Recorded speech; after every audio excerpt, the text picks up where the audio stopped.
Bien, eh, muchas gracias por acceder a esta presentación en el marco del quinto Congreso Internacional Reflexiones sobre la didáctica de las matemáticas universitarias, particularmente en esta mesa que es la educación remota, híbrida y presencial. El nombre de la presentación que tenemos es de ventajas y desventajas hacia las sinergias en la enseñanza-aprendizaje. Esto tiene que ver con la experiencia que se desarrolló durante el proceso de enseñanza y aprendizaje en la Universidad Autónoma Metropolitana bajo los programas El Emergente de Enseñanza Remota, el PER, y el actual vigente en su tercer edición, PROTEM, como un programa de retorno a un carácter mixto de las actividades que nos acerquen a la presencialidad creciente y, por lo tanto, a la relativa normalidad que se ha venido desarrollando previo al inicio de la pandemia. Este trabajo lo vengo desarrollando en términos de discusión permanente con la licenciada María Guadalupe Bravo Delgado, conocedora y con experiencia en la reflexión sobre la enseñanza de la economía, específicamente. Bien, pues demos paso al propio contenido de esta presentación en materia de la introducción. Y como se identifica, el objetivo principal, y también podemos decir que es el leitmotiv de esta ponencia, es saber cómo podemos destacar o destaquemos los fenómenos, los hechos suscitados por la pandemia bajo un carácter positivo. Es decir, veamos la propositividad de lo que ha acontecido y no solamente destaquemos los elementos adversos que se han venido desarrollando con el gran encierre y la transformación o la influencia sobre el proceso de enseñanza-aprendizaje. El contexto radica en que la actual crisis pandémica que aún vivimos a finales de 2022 tiene un carácter multidimensional. Y la educación no fue la excepción, y particularmente a nivel superior, la enseñanza y el aprendizaje podría estar en un camino de tránsito hacia una nueva etapa que pueda verse con la incorporación de nuevas modalidades de este proceso, considerando dos grandes aspectos. El primero de ellos son los requerimientos y los cambios materiales y tecnológicos para llevar a cabo estas propias actividades de enseñanza y aprendizaje. Y el segundo tiene que ver con el carácter institucional, la norma, la institución, la regla, es decir, todo el plano, más bien todo el espectro jurídico y por lo tanto toda la influencia que se puede generar en el camino de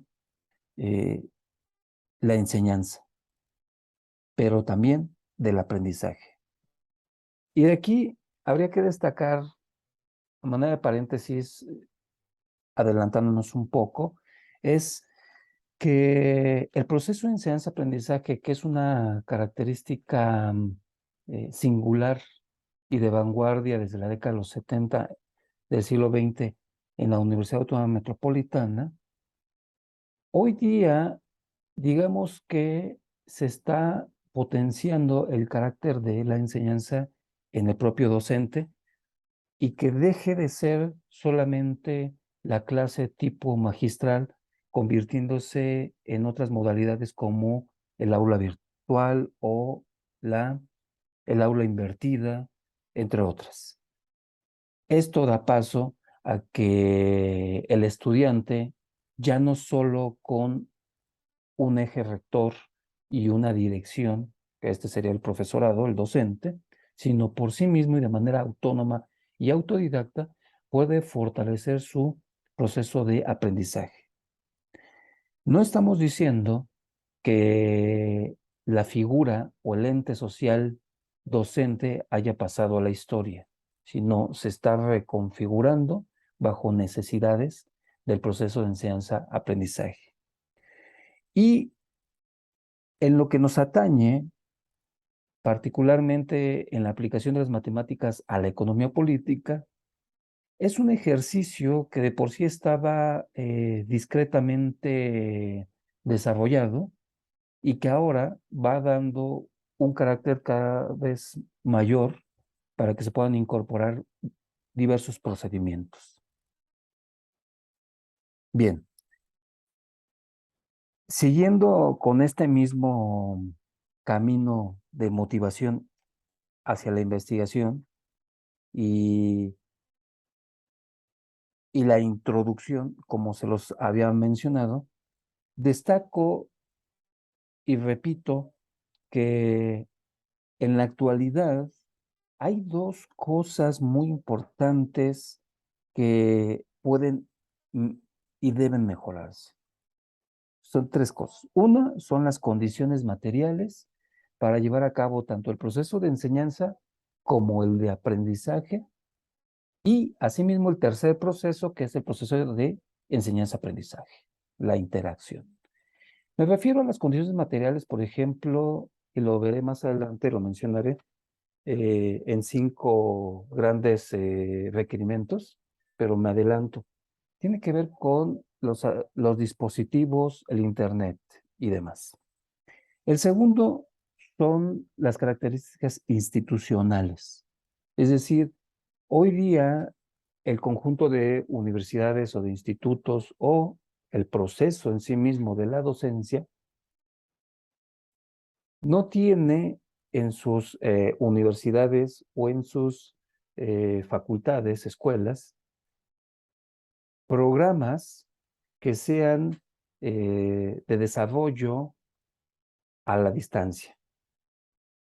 Tendrán de manera aislada algunas licenciaturas que son a distancia, que son semipresenciales y que explotan todos estos mecanismos de vía remota, pero con lo aprendido y asimilado bajo la experiencia de esta crisis pandémica y del gran encierro, sí, del gran encierro, nos ha empujado a que estemos vinculándonos a nuevos procesos de enseñanza-aprendizaje y por lo tanto tengamos que cambiar la modalidad de educación específicamente a nivel licenciatura y con mayor especificidad, diríamos concreción, en la licenciatura de Economía. Esto dará como resultado, y es el tercer elemento, un mayor y mejor proceso cognitivo para asimilar y dar saltos cuánticos en el desarrollo del conocimiento. Sin duda alguna, nos encontramos en un momento en el que todavía nos faltan formas de influencia social, es decir, que no se vea la modalidad remota como una modalidad de llevar a cabo la docencia donde yo evite asistir a la universidad, porque es más cómodo mi casa. O, desde la perspectiva del estudiante, evite estar en el aula para llevar a cabo una presencialidad con el profesor y no me pregunte así. No, sino de lo que se trata es de identificar esos objetivos que puedan llevar a cabo el ejercicio de la docencia a través de estrategias y cumpliendo sucesivas metas en la formación profesional. ¿Y qué más en el campo de la economía política a través del uso de las matemáticas, que es, digamos, lo que necesitamos hacer? Este ejercicio de la modalidad remota o híbrida, sin duda alguna, potencia cómo un estudiante, sin el afán de hacerle las cosas sencillas, porque no se trata de hacerle sencillas las cosas o atractivas, sino se trata de transmitir el conocimiento bajo diferentes caminos. De lo que se trata es de cómo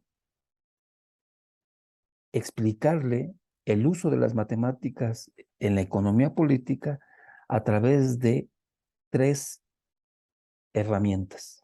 Una es la ilustración gráfica, dos es el desarrollo algebraico y tres, aunque junto con el anterior, que es la comprensión aritmética, pero es la aplicación concreta.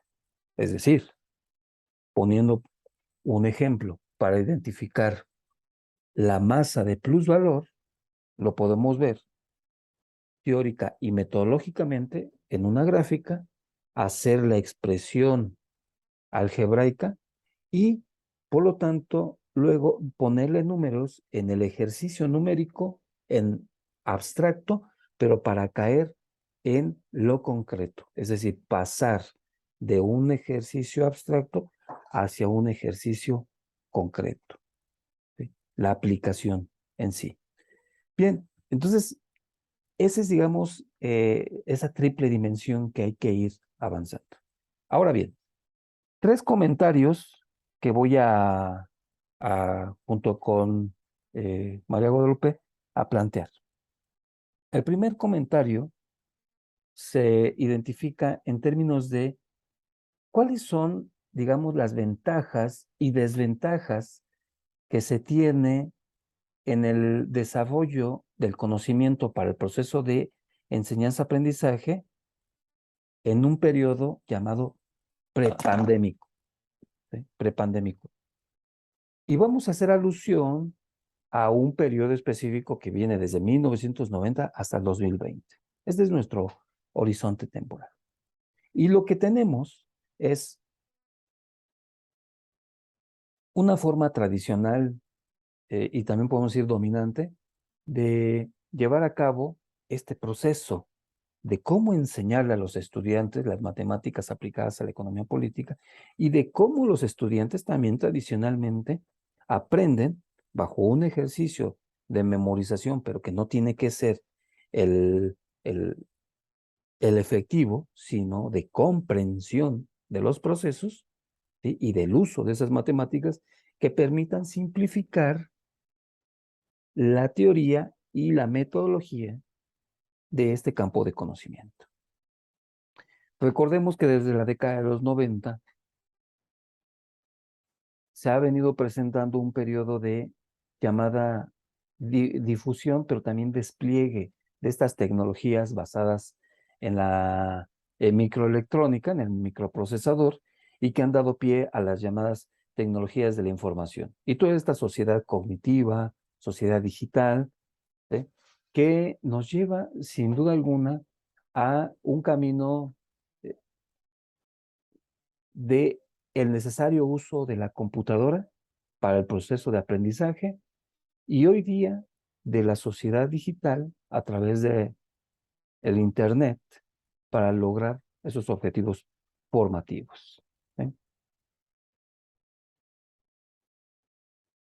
No obstante, de lo que se trata es de lograr aprender con H la teoría económica desde la crítica a la economía política, usando herramientas matemáticas desde su dimensión más simplificada hacia unas de creciente complejidad. Y ciertamente, durante todos estos periodos, o todo este periodo largo desde 1990 hasta el 2020, una diversidad de crisis ha generado la necesidad de repensar la forma de enseñanza. Y estamos convencidos, bajo esta presentación también, de que estas crisis generan espacios de reflexión para poder encaminar de mejor forma la enseñanza.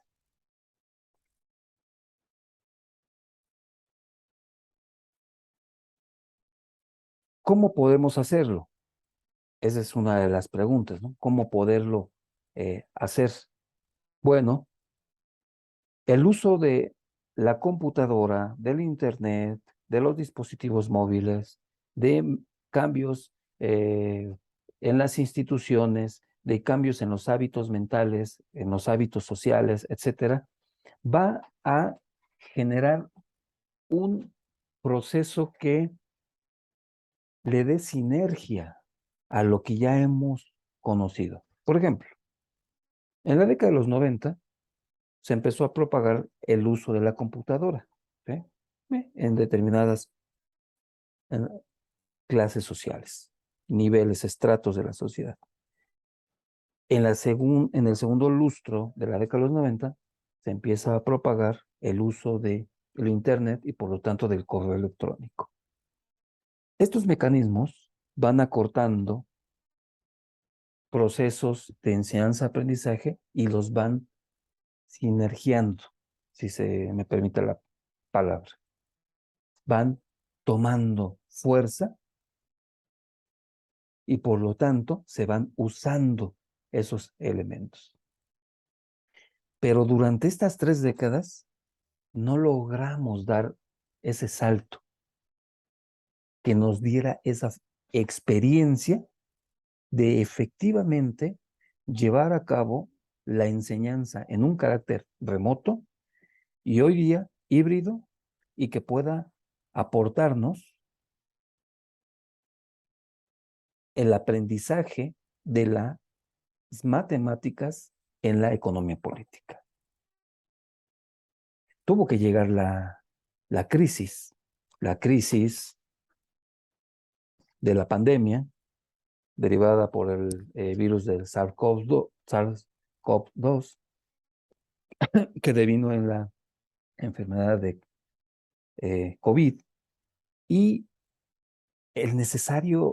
una necesaria implosión, ¿sí? Es decir, irnos hacia adentro para identificar desde nuestros propios espacios más individuales el ejercicio de metas, estrategias y el cumplimiento de objetivos de la enseñanza-aprendizaje. Pero toda esta forma prepandémica que podemos ver en estas 3 décadas tiene ventajas en cuanto a que se volvió un campo fértil muy extenso, y todavía lo es a la fecha del día de hoy, para poder propagar los mecanismos de aprendizaje, de enseñanza y de enseñanza y aprendizaje a través de las nuevas modalidades a distancia. Segundo comentario. La crisis de la pandemia declarada a finales de 2019 y ya con una fuerte propagación a lo largo y ancho del mundo, con un epicentro, como ya sabemos, en Wuhan, en China, y que luego tuvo fuertes repercusiones en Europa, particularmente en países como Italia, España, Alemania, Reino Unido, y luego se traslada a Estados Unidos que luego se vuelve el segundo epicentro de propagación. En el 2020 podemos considerar y como este año, como un año de inicio de una transformación o de un cambio estructural en la forma de llevar a cabo las actividades educativas y por lo tanto reflexionar en la manera en cómo enseñamos la economía política con el uso de las matemáticas. Eso no quiere decir que tengamos que usar las matemáticas para aprender teoría económica desde la perspectiva de la crítica a la economía política. Lo que sí quiere decir es que a través de estas modalidades se potencian las formas de estudio, de transmisión del conocimiento y por lo tanto de este proceso de aprendizaje y de enseñanza. Y para esto, como lo mencionaba, hay elementos necesarios para continuar, como decimos aquí en la lámina, ininterrumpidamente el proceso educativo. Y veamos lo que es lo que nos pasó en el 2020. Pudimos continuar el proceso de enseñanza-aprendizaje bajo los siguientes requerimientos. Contar con una PC, contar con internet, contar con electricidad, o si no fue internet, era smartphone, y contar con un espacio físico en casa, como podemos decir esta categoría de el hogar-escritorio. Hay quienes tomaron clase en el carro, en un parque, a la distancia, ¿sí? Hay quienes en lugar de PC tenían un smartphone, pero de esas cosas que se vuelven condiciones sine qua non para lograr este objetivo de lo remoto, no podemos hacerlo si no contamos con esto. ¿Qué es lo que pasó con esta crisis? Pues bueno, se rompió la tradición de la enseñanza-aprendizaje. Ya no se podía llevar así. Y hoy día, a finales de 2022, el llamado es, ya no se puede llevar así y no se debe llevar así. Se tiene que reconfigurar la forma de enseñanza-aprendizaje sin que desechemos toda la experiencia y el cúmulo de aprendizaje desarrollado a lo largo de el 2020, 2021 y lo que llevamos de 2022. ¿Sí? En este escenario, el estudiante se vuelve en lo que tanto hemos querido en la enseñanza-aprendizaje como centralidad de dicho proceso. Pero, repito, repetimos esto, está restringido a la existencia de estas cinco condiciones materiales. Si no las tiene, no puede lograr el ejercicio del aprendizaje. ¿Sí? Y por la contraparte, un docente que encarezca también de estos elementos materiales, no puede lograrlo. Entonces, se tiene que establecer una modalidad para poder lograr este ejercicio. Podemos decir que entonces con esta crisis pandémica han nacido un conjunto diverso de formas de aprendizaje, pero también de enseñanza, ¿sí? De tal forma que parándose sobre hombros de gigante, no se echa al olvido esa forma tradicional, sino se retoma y con lo nuevo incorporado se va a generar una sinergia para dar una siguiente etapa. Por ejemplo, es una forma más fácil, y aquí con 2 ejemplos, para entender el proceso orgánico de valorización y acumulación capitalista, utilizando simples expresiones algebraicas y con ello también numéricas, algebraicas, aritméticas, y poderlas aplicar para la economía mexicana, es ver el proceso de acumulación con la tasa de acumulación y poderlo explicitar. ¿Eh? Y la tasa de ganancia con esta segunda expresión, G minúscula. ¿Qué es lo que pasa? No significa que el ejercicio de la actividad,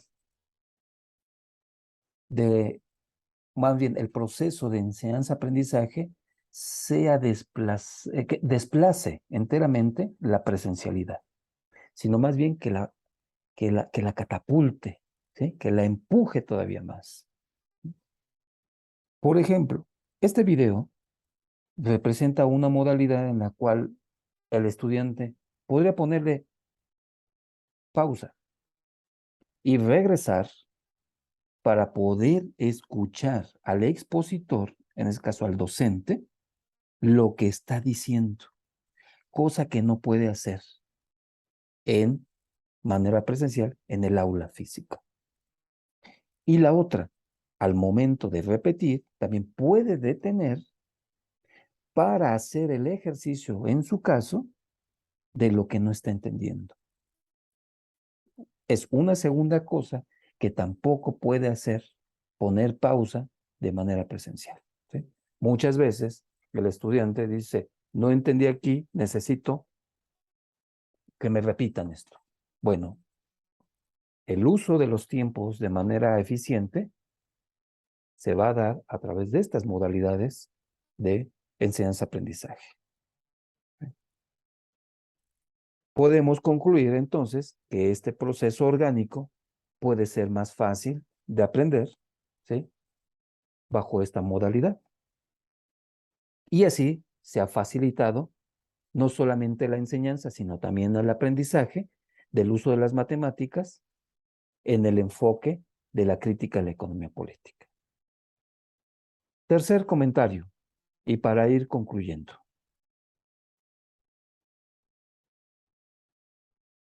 ¿Qué es lo que va a pasar en un momento en el que consideremos que ya estamos en un periodo o en una etapa de post-pandemia? Primero, habría que identificar el momento inicial de la pandemia y las etapas posteriores. Una manera en cómo lo reflexionamos es que hay 2 etapas. La pandemia dura, como lo mencionamos aquí, que va desde el inicio de su declaración, pasando por el gran encierro y que va llegando a un momento en el que tenemos una creciente vacunación mundial. Podemos decir que ya se le está haciendo frente al virus. Ya no es la incertidumbre cuando no tenemos vacuna y no sabemos qué es lo que va a pasar. La segunda es la pandemia blanda, que la categorizamos como aquella etapa o momento histórico donde el virus ha reducido relativamente su amenaza y hay una amplia vacunación social en los diferentes rangos de edades, pero sobre todo se tiene una perspectiva de recuperación y por lo tanto transformación de la base tecnológica, productiva y económica, pero también del carácter histórico-social. A finales de 2022 todavía no podemos decir que tengamos esa recuperación. Por lo tanto, estimando como un juicio de valor, el 2023 sería un año en el cual nos aproximemos a estar retomando condiciones y niveles económicos y financieros, pero sobre todo económicos, que tiene que ver con empleo, inversión, producción, salarios, consumo, etcétera, previos al inicio de la pandemia. Es en ese momento cuando ya avanzado podemos decir que ya estamos en una etapa pospandémica. Y en el proceso de aprendizaje tendrá una senda cuasi autónoma para poder lograr este proceso nuevo de aprendizaje y por lo tanto del uso de las matemáticas para la economía política. Finalmente, hemos discutido que consideramos dos dimensiones de cambio pendientes que van a fortalecer este proceso. Uno es el cambio tecnológico y material, como lo hemos mencionado. Y dos es el cambio institucional para el aprendizaje. Aunque tengamos los elementos materiales para llevar a cabo los procesos de enseñanza-aprendizaje, pero si no tenemos un cambio institucional, las normas que nos marquen en nuestras universidades para lograr a cabo estos procedimientos de aprendizaje, de enseñanza y enseñanza-aprendizaje, no vamos a poder avanzar. Y en contraparte, no por hacer cambios institucionales, podemos encontrar mágicamente una modalidad en la que la sociedad se puede adaptar para tener un proceso de aprendizaje remoto o híbrido. Bien, con esto concluimos. Les agradecemos mucho su atención y quedamos atentos a sus observaciones, comentarios, preguntas. Muchas gracias.